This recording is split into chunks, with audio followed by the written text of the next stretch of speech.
ஃபாத்திமா ரலியல்லாஹு அன்ஹா நுழைகிறார்கள். என் தந்தைக்கு ஏற்பட்ட கஷ்டமே,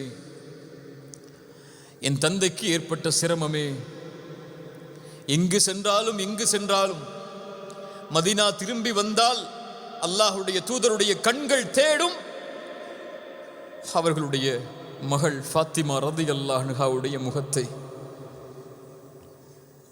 தேடி தேடி தன் மகளை அரவணைத்து அல்லாஹ்விடத்திலே உயர்த்தியவர்கள் ரசூலுல்லாஹி ஸல்லல்லாஹு அலைஹி வஸல்லம். சொல்லுவார்கள், ஃபாத்திமா மறுமைக்காக தயாராகிக் கொள். ஃபாத்திமா தன் மகளை பார்த்து சொல்லுவார்கள், ஒரு ரசூல், ஒரு நபி, மறுமைக்காக தயாராகிக் கொள் ஃபாத்திமா. உன் தந்தை ரசூல் என்பதால் மறுமையிலே உன்னை பாதுகாத்து விட முடியாது ஃபாத்திமா. உன் தந்தை நபி என்பதால், அல்லாஹ்விடத்திலே உன் தந்தை என்பதால் சிபாரிசு செய்ய முடியாது ஃபாத்திமா.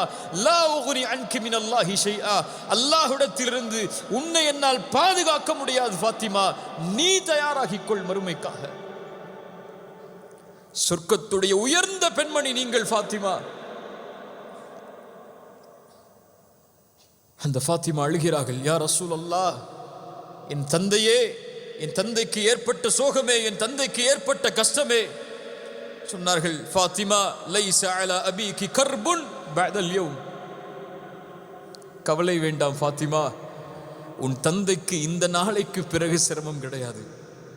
சுப்ஹானல்லாஹ், ரசூலுல்லாஹ் என்ன சிரமத்தை அந்த நேரத்திலே அனுபவித்திருந்தால் அந்த வார்த்தையை சொல்லி இருப்பார்கள். உன் தந்தைக்கு இந்த நாளைக்கு பிறகு சிரமம் கிடையாது ஃபாத்திமா.